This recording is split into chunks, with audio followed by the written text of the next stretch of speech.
पश्चिम बंगाल में जब कोई घटना होती है तो भारतीय जनता पार्टी को एक कीड़ा काट लेता है और उस कीड़ा से पागल होकर उटपटांग काम करते रहते हैं। जब बात भाजपा शासित राज्यों में महिलाओं के खिलाफ अपराधों, विशेष रूप से बलात्कार की घटनाओं की आती है तो नड्डा और उनकी पार्टी को अक्सर चुप्पी साध लेती है।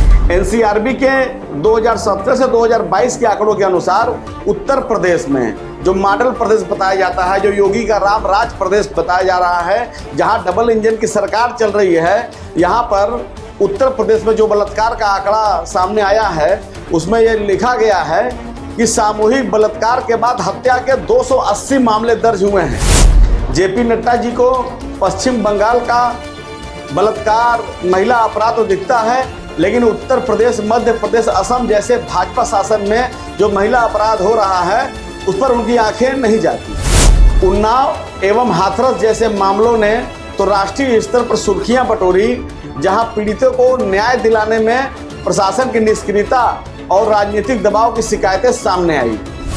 हाल ही में 2025 में बालाघाट जिले में 4 आदिवासी लड़कियों के साथ सामूहिक बलात्कार की घटना ने इस राज्य में महिला सुरक्षा पर बड़ा गंभीर सवाल उठाए। इसके विपरीत कुछ मामलों में भाजपा नेताओं पर आरोपियों के समर्थन करने के आरोप भी लगे, जैसे कि कठुआ मामले में, जहां पार्टी के कुछ नेताओं ने कथित तौर पर आरोपियों के पक्ष में रैलियां भी निकाली।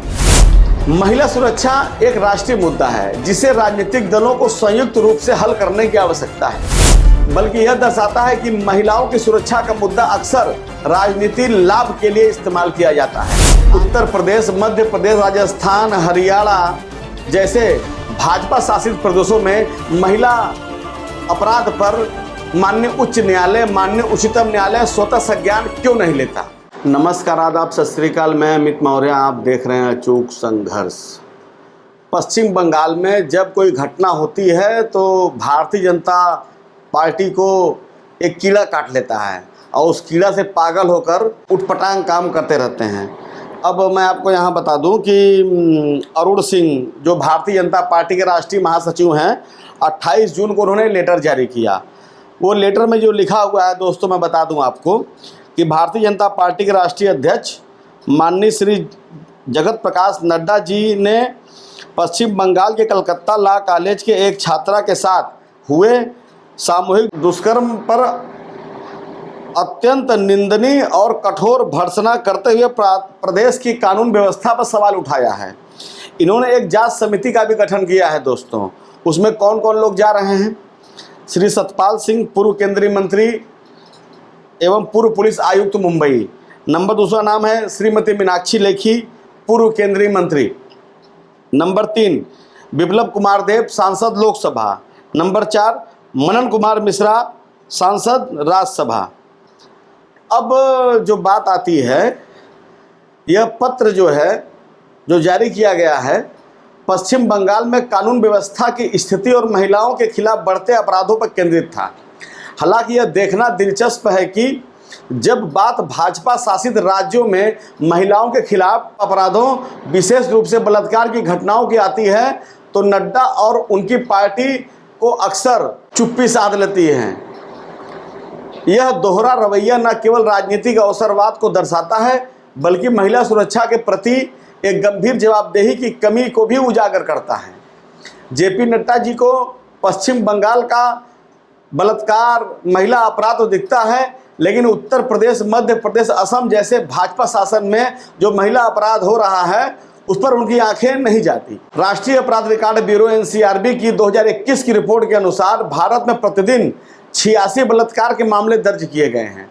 इनमें से कई मामले भाजपा शासित राज्यों में सामने आए जो महिलाओं की सुरक्षा के दावों के विपरीत एवं चिंताजनक तस्वीर पेश करते हैं। एनसीआरबी के 2017 से 2022 के आंकड़ों के अनुसार उत्तर प्रदेश में जो मॉडल प्रदेश बताया जाता है, जो योगी का राम राज प्रदेश बताया जा रहा है, जहां डबल इंजन की सरकार चल रही है, यहाँ पर उत्तर प्रदेश में जो बलात्कार का आंकड़ा सामने आया है उसमें यह लिखा गया है कि सामूहिक बलात्कार के बाद हत्या के 280 मामले दर्ज हुए हैं, जो देश में सबसे अधिक है। 2020 में उत्तर प्रदेश में 2769 बलात्कार के मामले दर्ज किए गए। जिसमें सजा की दर 70.9% थी। उन्नाव एवं हाथरस जैसे मामलों ने तो राष्ट्रीय स्तर पर सुर्खियां बटोरी, जहां पीड़ितों को न्याय दिलाने में प्रशासन की निष्क्रियता और राजनीतिक दबाव की शिकायतें सामने आई। मध्य प्रदेश में 2017 से 2022 के बीच बलात्कार और सामूहिक बलात्कार के बाद हत्या के 207 मामले दर्ज हुए, जो उत्तर प्रदेश के बाद सबसे बड़ा आंकड़ा है। 2015 में मध्य प्रदेश में 4,391 बलात्कार की घटनाएं दर्ज की गई, जो उस समय देश में सबसे अधिक थी।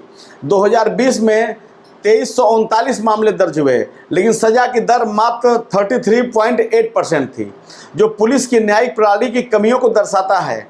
हाल ही में 2025 में बालाघाट जिले में 4 आदिवासी लड़कियों के साथ सामूहिक बलात्कार की घटना ने इस राज्य में महिला सुरक्षा पर बड़ा गंभीर सवाल उठाए। 2019 में राजस्थान में बलात्कार के 5,997 मामले दर्ज किए गए, जो देश में सबसे अधिक थे, और 2020 में संख्या 5,310 थी।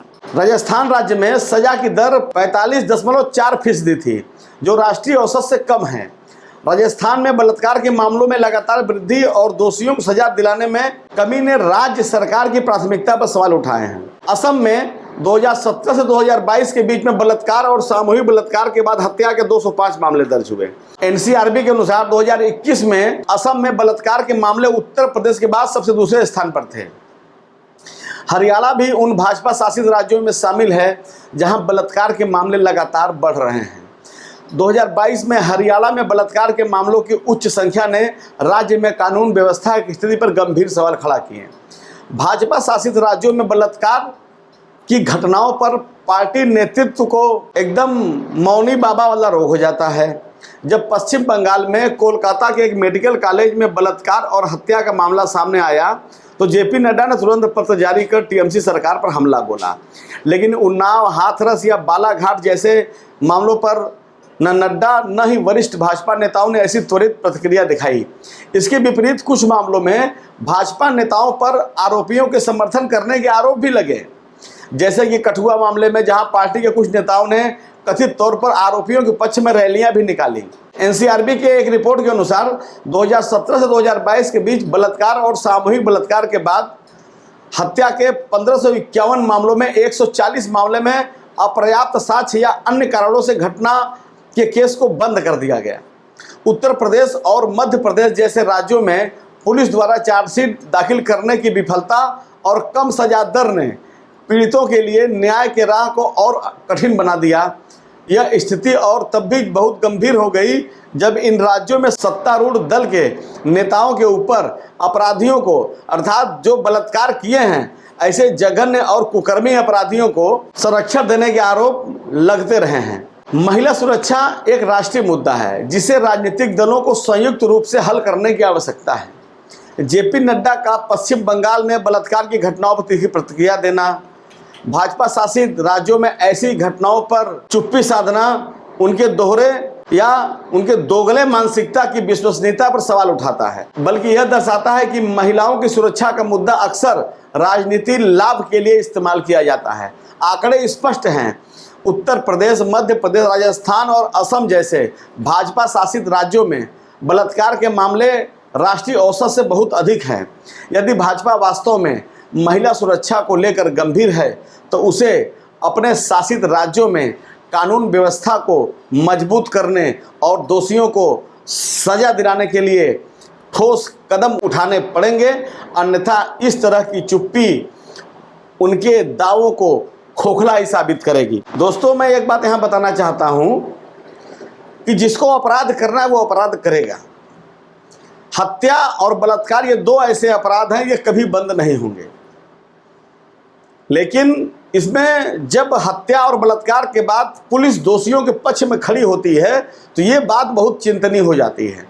बलात्कार एक ऐसी घटना होती है जो जिस महिला के साथ होता है तो वो उसका कष्ट उसको जीवन भर सालता रहता है, क्योंकि बलात्कार सिर्फ उसके अंग विशेष को ही छिन्न भिन्न नहीं करते, उसकी आत्मा को भी अंदर से बुरी तरह झकझोर देते हैं। अब ये वही भाजपा पार्टी है बिल्किस बानो के आरोपियों को माला पहनाकर उनको सम्मानित करती है। तो भारतीय जनता पार्टी को सिर्फ महिला अपराध वेस्ट बंगाल में ही क्यों दिखाई देता है? और जगह है अपराध तो अपराध है, बलात्कार तो बलात्कार है, उसमें महिला अस्मिता तार तार हो जाती है। लेकिन चूंकि बंगाल उनकी राजनीति का केंद्र है, हमेशा बंगाल में कमल खिलाने का ख्वाब देखने वाले भारतीय जनता पार्टी के नेताओं को ममता बनर्जी लगातार पटखनी दे रही हैं, जो भारतीय जनता पार्टी को रास नहीं आ रही है। इसलिए छोटी से छोटी जो घटना, चाहे हत्या का हो, चाहे बलात्कार का हो, किसी भी मामले का हो, पश्चिम बंगाल में होता है, सब लोग इस पर बड़ा हाय तौबा मचाते हैं। माननीय उच्च न्यायालय हाई कोर्ट कलकत्ता तो अक्सर स्वतः संज्ञान लेता है, कभी कभी स्वतः संज्ञान सुप्रीम कोर्ट भी लेता है।